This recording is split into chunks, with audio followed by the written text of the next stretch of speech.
Suzanne. If you're having a hard time getting your child to eat anything besides peanut butter and jelly, then you'll benefit from our next guest's tips on feeding the picky eater. Joining me is Dietitian Erin Palinski from the Vernon Nutritional Center. Hello there, how are you? Good, how are you doing today? Great, thanks for being here. Well, thanks for having me. So these are picky eaters. Right. We're trying to resolve these picky eaters that don't eat. It's a difficult problem. It can be. Now, would you say that picky eating is just a phase that children go through? Most of the time, especially in younger children, they're trying to display their independence. Okay. But sometimes it can be more in relation to some environmental factors too. Oh. Actually, a lot of people don't realize, but if they're not exposed to foods at least 10 times, a lot of times they're not going to eat that food in an acceptable portion. So if the parent's exposing the child more to that new food, then they're more apt to eat it and be less picky. Okay, so it really takes 10 exposures for a child to get accustomed to a new food. Exactly, which seems like a lot, but the more they see it, the more they're apt to try it. So that's encouraging to know. Exactly. Just keep putting it in front of them. Right. 1, 2, 3.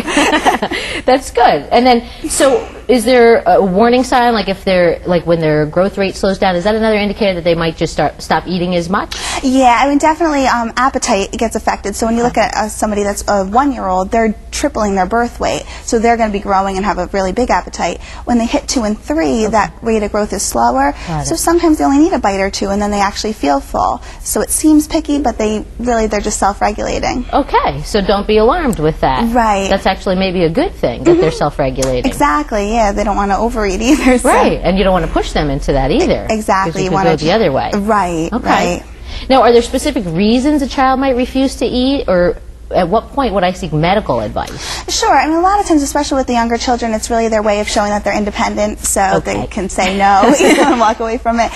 Sometimes it's just that they're not hungry, so if you're trying to introduce new food, you want to do it when they're really feeling the most hungry. So maybe starving. Exactly, right. Then they're going to try something because that's it. All right. But if you feel like all of a sudden their child's losing weight or their rate of growth is really just stopped, then you definitely want to see the pediatrician and see what's going on. Okay, so other than that, no need for alarm. Right, exactly. It's kind of normal. It's kind of normal. They're just flexing their muscles. Exactly. No, no, no. Just getting used to that kind of independence of it. And I really like your tip. You said feed them when they're starving. Right. The new food. Slip one in there. Exactly. Because even you or me, if we're not really that hungry, you're not going to try something that you maybe don't like. So. Right. Good point.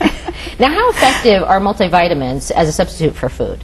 Well, a multivitamins like a great idea for anybody because no matter how healthy you eat, it's hard to get everything you need every day. But you don't want to use it as a substitute, more as like an addition to a healthy diet. Okay. Because you don't get things like you don't get calories, you don't get protein from a multivitamin, you just get the vitamins. Okay. So if you're not substituting, your child could be losing weight or not growing adequately. All right. So it's just a good thing to throw in there all the time, but not something to substitute for a food. Exactly. It doesn't replace food, but it's a great, combination. And it'll get you all at least the vitamins and minerals you need in the day. Exactly. Okay, that's good.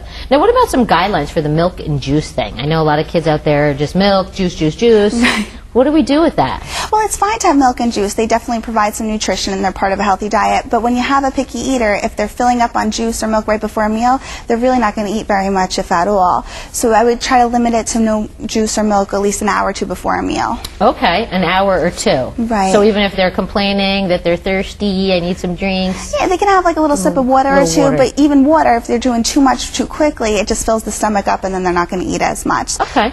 That's great. Now, would you say it's positive or negative to offer rewards, like watching TV, a movie, or dessert, to get them to eat the good foods? It's actually more of a negative thing. It's more because when you look at that, the child's going to assume something's bad about that food if they're being offered a reward in order to eat it. So you really want to try to just keep food more neutral. You don't want to reward them so much for eating a food, but you also don't want to punish them for not eating a food either. Okay, so keep it nice and neutral. Right. So, because would it basically they would start to associate that I need a reward in order to eat these foods? Absolutely. Or you figure, like, say you're saying, oh, you'll get a cookie if you eat the broccoli. They're assuming, well, that's going to taste bad. Must be bad. Exactly.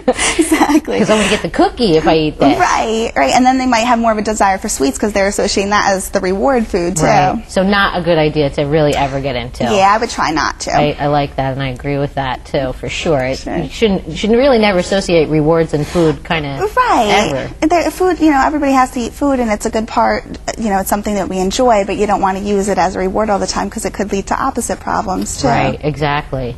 Now, let's go through some of the tips that we get some of these picky eaters to get some food in there. Absolutely. Now, you said keeping it simple is like a really important tip.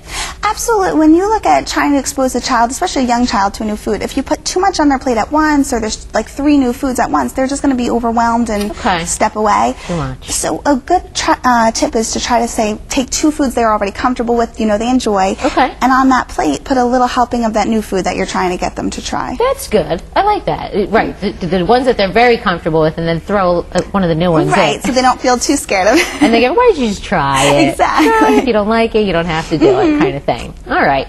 Now, what about letting your child be involved? I really like that one. That probably would help a lot. Yeah, well, sometimes they feel more part of the whole food preparation. They're more apt to eat that new food. So you could try taking them shopping, maybe letting them pick out something they might want to try. But if they're old enough, too, even like in the food prep, cutting it up, helping serve it, helping cook it, then they might be more willing to try it. Because they're involved in the making of it. Exactly. So they're more excited about it. Okay, that's a great one. I like that. Thanks. Excellent. And being creative is also kind of part of that with the food thing. Yeah, well, the more creative you can be and the more fun you can make it, the more, especially in young children, if you have more colors and shapes. So even you could take cookie cutters and cut up the vegetables into little shapes. Right. Give it fun names like cheesy trees for cheese and broccoli. Okay. So get a little creative with that and make it interesting. So it's not your typical just carrots on a plate. Exactly. Kind of broccoli. We slap that on the plate and there you go. Right. So be fun with it and be creative. I like that with the cookie cutter thing too. Yeah, and they come out so cute, and then they want to try it just because it looks fun. Yeah. And then allowing them to dip food is another thing like especially toddlers. They really like to dip and to try new foods. So you could use something nutritious like a yogurt dip, peanut butter, and all those things just add healthy calories to the meal. Right. It's funny you say that because my daughter does that too. She's a dipper as well. Oh, okay. And she does it in applesauce. Oh, that's a great idea. It's a great way to get that in there too. Yeah, she gets her fruit that way, right? I like that. And you also say lead by example is really a good way. Absolutely. I mean, if you're eating and the parent is a picky eater, the child's going to see that and just think that's normal and do the same. Whereas if you're eating a variety of foods and you're eating together as a family and exposing the child to that, over time they should start to be less picky. They'll be less picky, and that's good. I really like that, leading by example. If you're willing to try new things, then your kids probably will too. I wonder if we have a lot of picky kids with the picky parents. Exactly. I wonder if that's what we're creating over here. I could absolutely be. Now, you also say staying calm is huge. Yeah, I mean, really, when you look at, especially with a younger child, day to day, they might eat just peanut butter and jelly for 2 days straight and nothing else. But when you want to look at the big picture, look at the whole week of what they're eating, most kids in the course of a whole week are getting what they need. Okay, so look at the whole week instead of a daily individual. Right. Okay, because they'll probably get what they need over the week. Absolutely. Okay, that's really good. And then don't browbeat them or force them to eat it, because that really isn't good either, right? And it's more stressful too if they feel like you're stressed because they're not eating and it's putting more stress on them. They're more going to turn away, or even the next time they see that food, they're going to feel stressed and not want it. Right. So just not saying much at all, just leaving it out. If they eat it, they eat it. If not, you could just try it again another time. All right. And that's good too, because it's never good to create anxiety with food. Right. I think either way we could do the under or overeating with creating a lot of stress around food. Definitely, and then it makes mealtime less pleasant, and then they don't really want to try new foods either. All right, so stay calm, everybody. Right, exactly. That's a good tip. But you say including also nutritious snacks throughout the day is a great way to pepper in. Well, when you think a child's stomach is smaller than that of an adult, so they really can't eat that much at a meal. Yeah. So if during the day, especially in a toddler, if they're more finger foods, you could try little nutritious snacks. Okay. At the end of the day, they're getting what they need anyway. And I like that too, because in that throughout the day, the snacking, you could do those little mini sandwiches that they've made, and they'll probably want to eat that throughout the day. That's nice. I like that. And then you can also substitute, you say, like if they don't like certain things, do something else. Right. Like don't panic if you're serving a vegetable and they're just refusing to eat it. If they hate the broccoli but they love string beans, just give them that instead. Get the string beans. That's nice. I like that. And then you can also substitute, you say, like if they don't like certain things, do something else. Right. Like don't panic if you're serving a vegetable and they're just refusing to eat it. If they hate the broccoli but they love string beans, just give them that instead. Get the string beans. Exactly. Give them what they want. Right. Right. You don't have to be like a short order cook, but just those simple little substitutions, and that way everybody's happy. All right, good. Erin, thank you so much for these tips. I really appreciate you being here. Thank you for having me. My pleasure. Thanks. Up next, we'll head into the kitchen to make the perfect pie crust when Daily Connections returns.